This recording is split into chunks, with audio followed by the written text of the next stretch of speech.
Okay. and go to Lumen 215. Okay.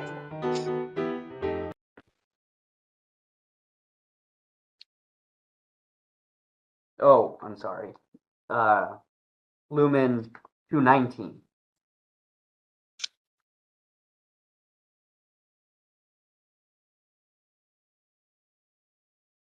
You recognize this document? Yes. Okay. What do you, it's a chain of emails. I'm just focused on the one that we can just see here on the first page. What do you recognize that to be? We're on page 219, correct? Yes. Okay. This is an email that I sent to my direct supervisor and then also CC'd Carrie Brust, Robin Blathers, and then a former employee, Jessica, on. Okay. And the second paragraph, can you read the first sentence there? Yes. Ellen is also unable to provide written documentation from her doctor stating she is unable to report to work. Okay. And then the next sentence is, just go ahead and read that. Harry, I can touch base with you on that later today and talk about next steps. Okay. Why did you write that to Carrie? Because as I stated earlier, the criticalness of that role and having somebody filling that role, especially at that time of the year, is incredibly important. Okay. And I mean, it's to the issue of the unable to provide a document from a doctor. Did that raise any red flags for you? It did. And would those, what was on your mind? Um, there were a lot of things on my mind in regards to it, the severity of when she would be able to return to work. Why can't she provide medical documentation? Why is her doctor not giving her anything or won't give her anything? Those were the main ones. Okay.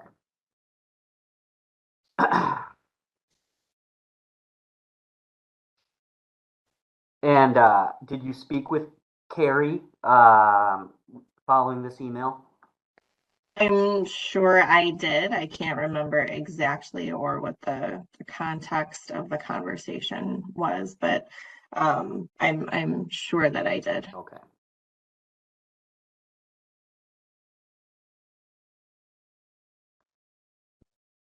Okay.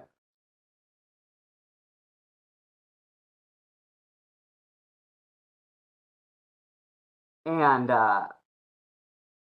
while communicating with Ellen uh, over the course of July 16th through this email of July 29th, and following up with others by email, were any of these activities and communications with Ellen driven by any ill feelings you had related to her being out on medical leave?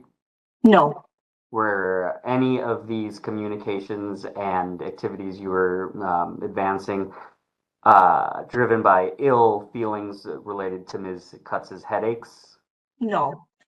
or driven by consideration of her age? No. Okay.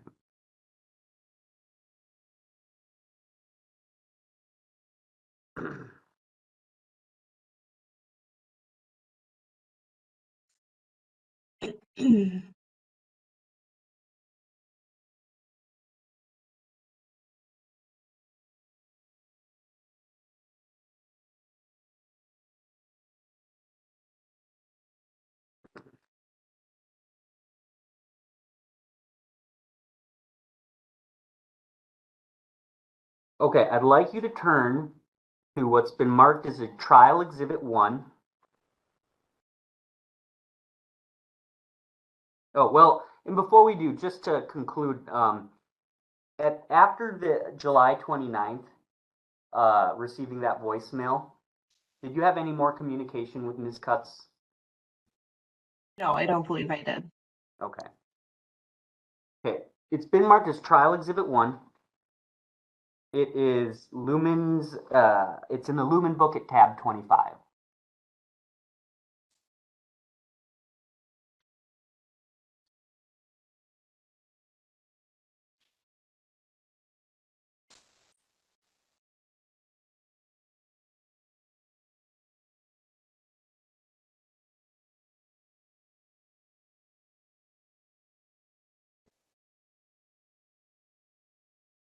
In there. Okay.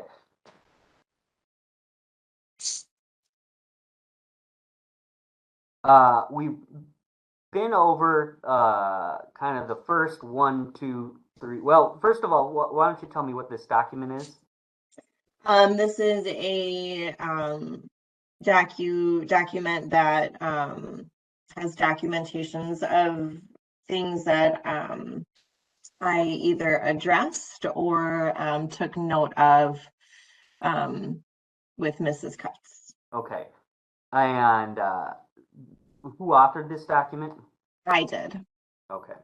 And you recall we talked about the first paragraph, 1, 2, 3, like the first 4 paragraphs here in your Yes. last round of testimony? Yes. Okay, I'd like to pick up where we left off with the 5th. Well, actually, I'd like to start actually with the 6th paragraph. To just direct your attention, I'm referring to the one with the heading August 3rd, 2021. Yes. Okay. So, how many days after that July 29th voicemail was this? 5 days. Yeah, okay. And just read for me the sentence of that paragraph. Cash amounting to almost $1,000 found in Ellen's desk drawer. Okay, go on. Some wrapped in personal items, cash and checks dating back to November of 2020. Okay, do you remember what led to you writing this paragraph? I felt that it was important to have this documented when expectations were that cash and checks should be deposited accordingly. Okay. In regards to that, did you have any understanding that this was related to Ms. Kutz's job description and job responsibilities? This was, yes. Okay. And what was that job responsibility? To deposit cash and checks that came into the school office for whatever reason a payment needed to be made. Was that a routine responsibility of Ms. Kutz? Yes. Okay. And tell me just the kind of what facts you recall that drove you to write this. What did you discover? What are some of the details? I'm sorry, can you repeat that last sentence? What are the details of what you recall occurred? There was cash and checks that were discovered in multiple spaces within the office, different drawers, different filing folders. None of it was labeled accordingly. It was as stated in here, some of it was wrapped up in personal items. That's what I recall. Do you recall Ms. Kutz saying she had it organized and labeled? Yes, I do. Is that your understanding, or is that what you recall seeing that day? No. Was anything labeled? Not to my knowledge. Okay. Did you attempt to piece together what the money was for? I did. What? Tell me about what that effort involved. If a check happened to be included in the money that was located, I pieced together to the best of my ability who wrote the check and what the amount was for. And if there happened to be a memo on it, I tried to piece together this particular family would write a check for this amount because. Okay.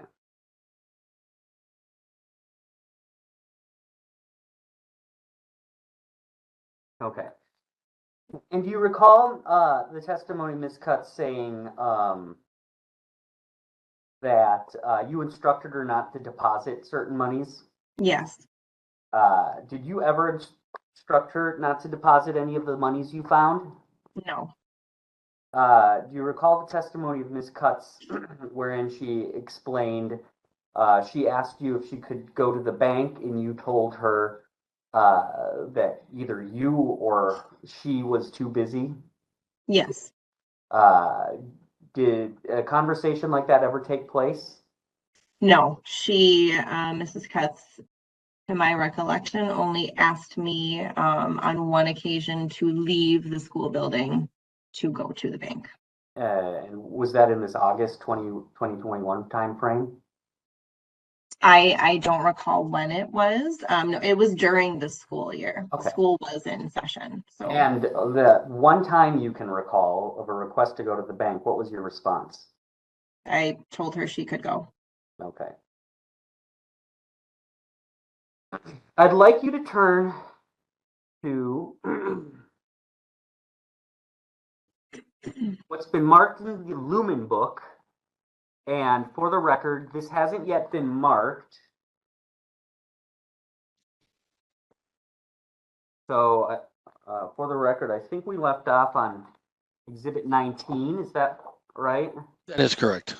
Okay, so I suppose Lumen tab 20 will be trial. Well, I mean, Judge, you can. Let's start just by going to Lumen tab 20. Okay, I've got that document. You'd like to mark that as an exhibit for today's hearing. Is that correct, Attorney Stoffel? I would. And so this will ironically be trial exhibit 20. It's very hard to do, but we did it. The stars aligned.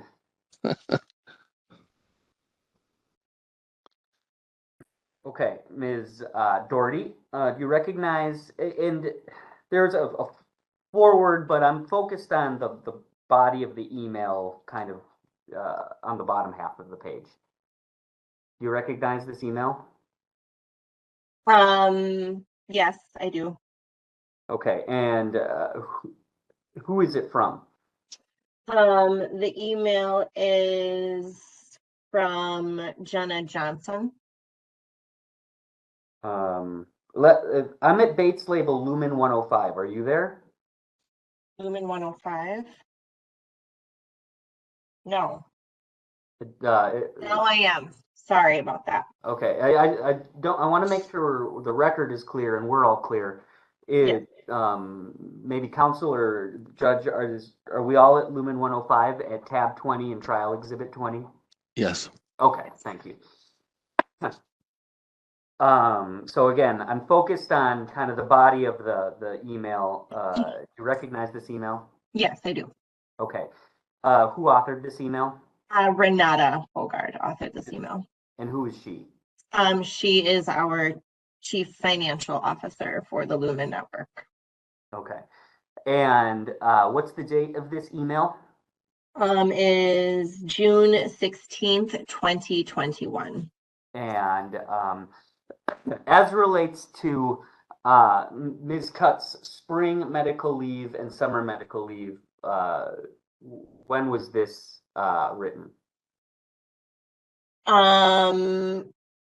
It was between the two leaves. Okay, so was Ms. Kutz actively working at this time? Yes, she was. Okay.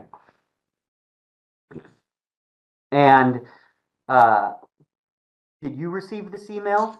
Yes, I did. Okay. And could you read the paragraph beginning just a few reminders? Just a few reminders. Please make sure to send all the money you might still have in the office to Lumen. We need to have everything deposited by June 30th. Okay. And why don't you just read the next paragraph? Continue to send all invoices and employee reimbursements to Lumen. This is also very important as we get to the end of the year. Okay, and for the point of confusion, or to avoid confusion, do you have any understanding as to what kind of year we're talking about here? The fiscal year. Yeah, and what was your understanding as to the end of the fiscal year? What day? June 30th. Okay. And do you have an understanding as to whether Ms. Kutz received this email? She did receive the email. Okay, and do you see it on in the to line there?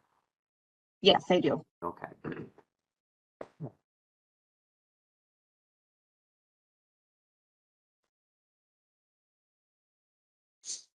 I'd also now like to direct your attention to what's at tab 7 in the Lumen book.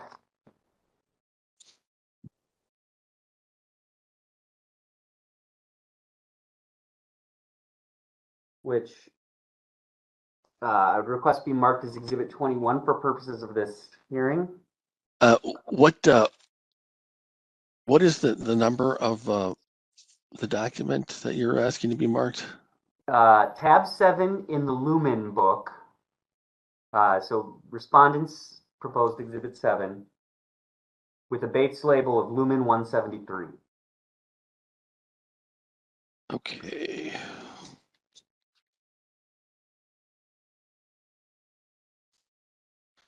And that will be marked as Exhibit 21 for the trial. Okay.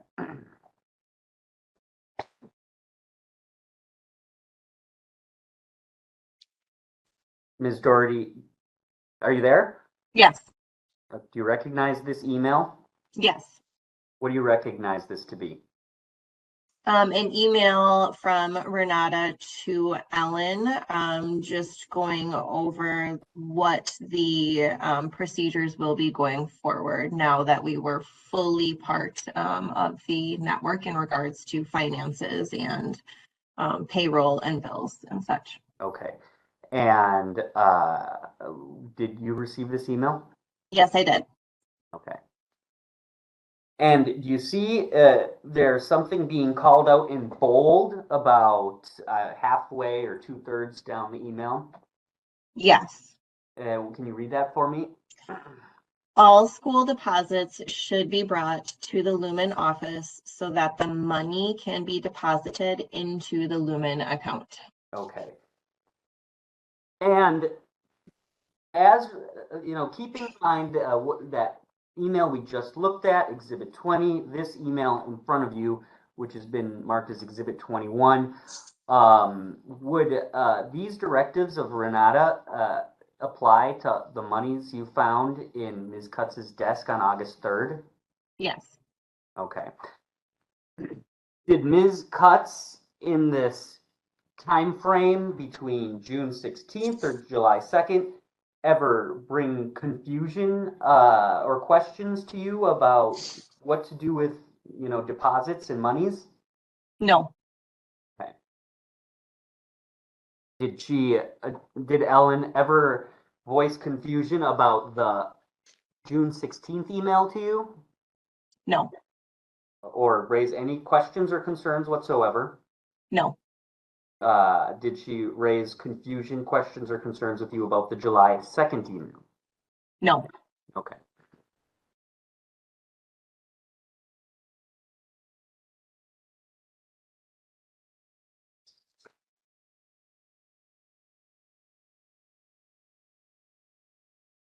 I'd like you to go back to what's been marked as Trial Exhibit 1. Those are your principal's notes at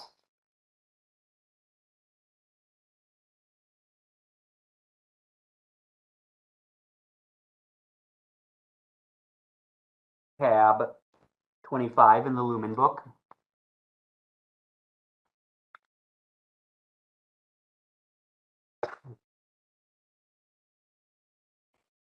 I'm there. Okay. I'd like to get back into this document bringing your attention to the paragraph beginning June 11, 2021. Do you see that?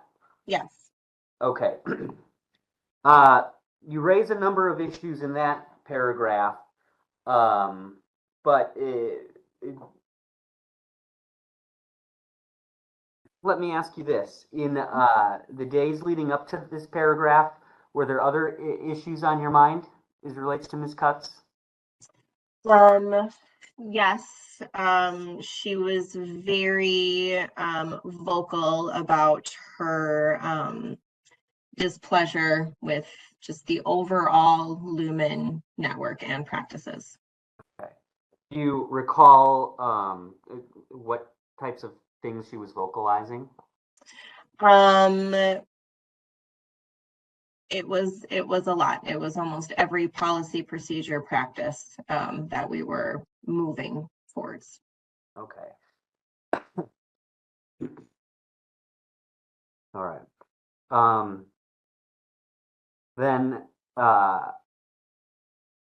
tell me then what your concerns were that led you to write this paragraph under June 11, 2021. This was after I had the contract conversation when I offered her offer letter for the 2021-2022 school year. These were the things that came up in the conversation that Mrs. Kutz and I had as we talked through her job description and salary spreadsheet. There were a lot of things that she brought up that were she was not happy with. Okay. Do you recall any examples of what she was unhappy about? She was unhappy with how PTO was structured. She stated that the PTO policy that was now in place was going to interfere with her personal life and her cribbage. She was displeased with the fact that I did not have an employee handbook in hand for her to view at that time. And I discussed demeanor and the importance of demeanor and the impact that has in that position. Okay, and tell me what is the impact? Why is demeanor important for that position? The administrative assistant is essentially the face of the school. It is the first person that any parent, visitor sees or hears when they walk into the school building or call the school building. And having a positive demeanor speaks volumes, makes individuals, students, staff, families feel welcomed. Okay. Okay. And as your notes reflect, Mhm. right above, and as you already testified to, had you had a conversation with Ellen about that just the month before? Yes. Okay. So in your mind, was this an ongoing issue? Yes. Okay.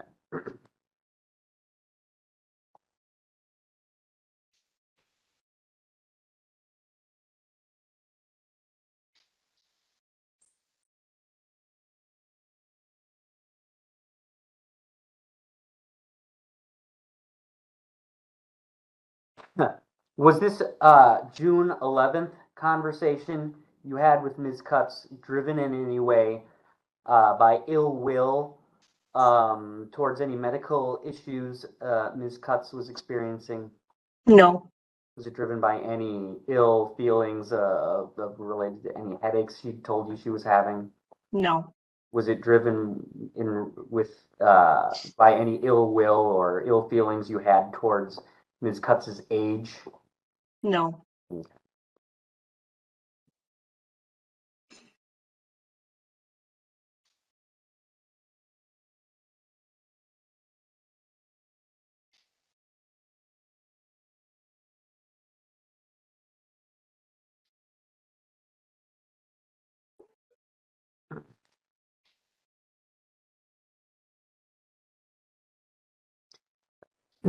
So you explained just a moment ago uh, uh, Ellen vocalizing issues she had with Lumen. Yes. Yes. Okay. Do you have an understanding, based on what you observed, as to how Ellen felt about Lumen? She was not happy with Lumen, and she did not seem and was just very much not on board with the direction that we were going. Okay. And how did that become apparent to you? Continued complaints about policies, procedures, practices that were now in effect. Okay. And what, based on your observations, was driving Ms. Kutz's dissatisfaction with the Lumen transition? My observation was in the past, Mrs. Kutz had a lot of say in how things operated at St. Peter Emmanuel. She was a very, very large decision maker in how things went, and now we had policies and practices that were going to be different to ensure that we were unified across every school in our network. Okay. And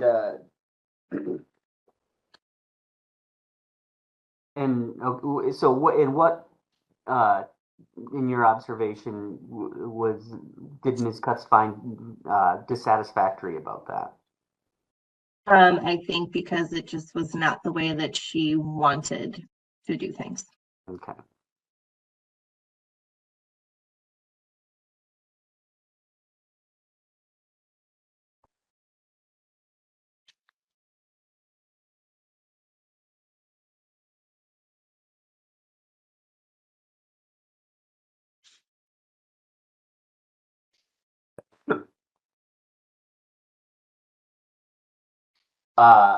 In your observation as an employee of SPI, did Ms. Kutz have a lot more control and discretion before Lumen entered the picture? Yes, she did. Okay. And in your observations, did Ms. Kutz have dissatisfaction in perhaps losing some of that? Yes. Okay.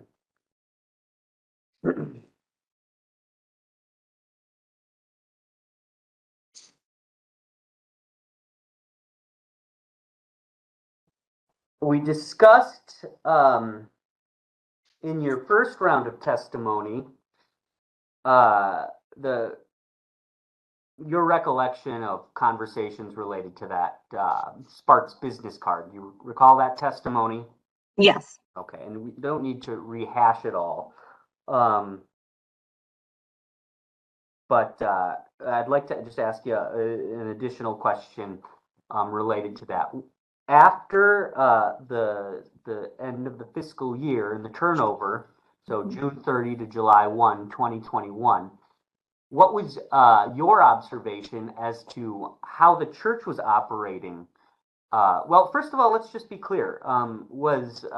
Did the Lumen turnover involve St. Peter Emmanuel Church? No. Okay, just the school. Correct. And so what's your understanding as to the relationship or lack thereof between Lumen and SPI Church? We were now separate entities in regards to like bill paying and who was overseeing those. We had separate accounts. Okay, and did you make any observations or have conversations related to SPI Church's use of or understanding of that credit card after that fiscal year turnover? No. Did you have any conversations with anybody about that card after that turnover? Yes. What was that conversation? The pastor, I I believe it was mid-July, was inquiring as to where the credit card was. And I directed him to where it was typically located and kept. In August of 2021, when we met with the church to explain to them that the card was now closed and that they would need to start thinking about who would be taking over the treasurer position for the church. The head trustee then asked, or then stated, that would have been nice to know I have pending charges. Okay. And the fact that the trustee had pending charges, just made that comment. Did that inform your understanding as to what the church thought the plan was for that card after the transition to Lumen? Yes, that it was Jack, I still. think that's a leading question. I'm sorry, I didn't hear what the question was actually. If the court reporter could read that back. Sure. Question was, and the fact that the trustee had pending charges when that comment was made, did that inform your understanding as to what the church thought the plan was for that card after the transition to Lumen? Okay, I don't know that it's leading, but I think that this particular witness would not be in a position to necessarily speak to the mindset of the church. So I'm going to not allow the witness to answer that question. Next question, Attorney Stoffel. Okay.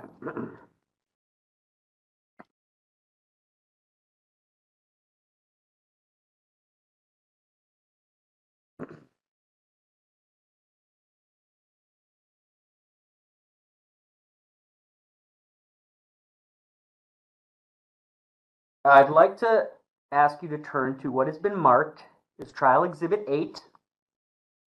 In your binders, that would be at the Lumen tab 27.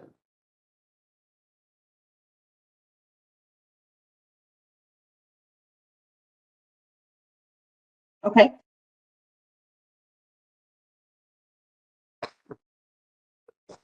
Do you recall testifying or being shown this in your first round of testimony? Yes. Okay. And to be clear, you didn't have, I recall, you didn't have any input in drafting this letter? No. Okay. But Ms. Kutz did testify as to a number of things, and I'd like to just confirm what our understanding is related to some of these. Do you recall, so going down to the bullets in the body of this letter, at the bottom of page 1, you see the one that said you failed to deposit $574.37 in cash. Yes.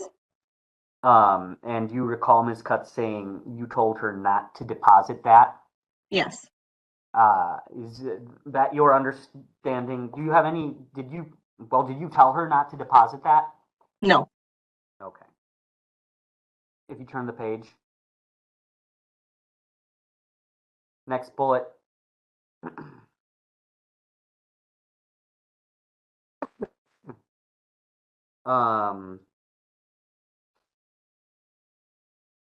You failed to deposit 2 checks dated December 2020 and February 2021. Do you remember Ms. Kutz saying you told her it was just too busy to deposit those? Yes, I do. Did you ever tell her that? No. Okay. The next one, you failed to deposit $140 in cash from December for Chromebook repairs. Do you recall Ms. Kutz saying you told her to keep it on hand for graduation expenses? Yes. Did you ever tell her that? No. Okay.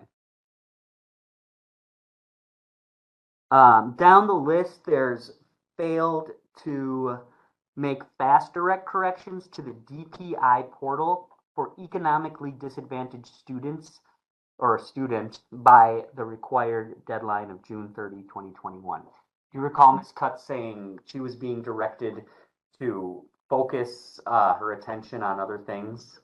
Yes, I do. Did you ever tell her any such thing? No, I did not.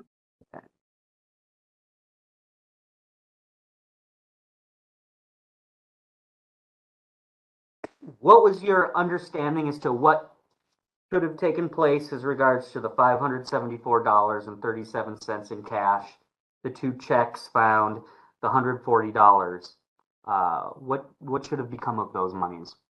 They should have been deposited, and specifically the Chromebook repair money, the $140, that should have gone directly to the network office because they oversaw all of our Chromebook assignments and purchases of Chromebooks, and that money was to replace a Chromebook that a student damaged, and the parent paid to replace it. Okay.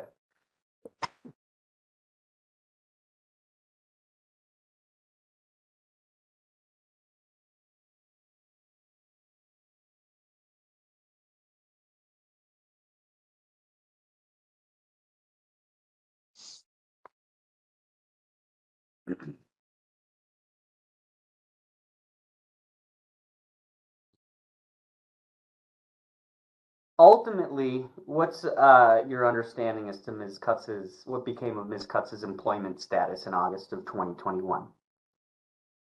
In August of 2021, it was, to my understanding, that she was at one point to report to the Lumen office for work. Okay. And what do you understand became of that scenario? She did not show. Yeah, or and, call. okay, and then so what was the outcome of that? Then I do believe it was a termination. Yeah. And is that what you understand is reflected in this document we're looking at, this letter? Yes. Okay. After this letter, were there additional discoveries related to the responsibilities of Ms. Ellen and her ability or inability or failure to fulfill those?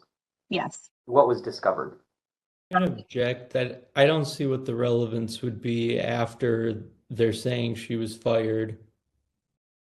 Yeah, I don't see the relevance. If it certainly nothing that was discovered after this date, August 20th, would have led up to any decision to terminate the employee. So I don't think that it is relevant. Okay.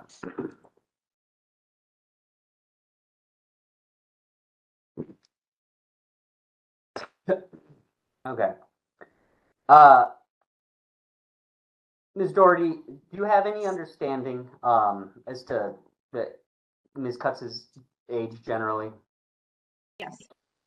Do you have any understanding as to whether there are individuals of similar age working at Lumen?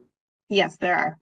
Okay, and in your knowledge or experience or observation, have you seen anybody within the Lumen network act with any animus towards those individuals because of their age? No. Okay. In your experience as a Lumen employee, have you encountered people needing accommodations because of disabilities? Yes. And what has your experience or what have your observations been as to the response to those people needing accommodations? We make the necessary accommodations that we need to ensure that they can carry out their day-to-day job duties. And have you seen that on multiple occasions? Yes. Okay.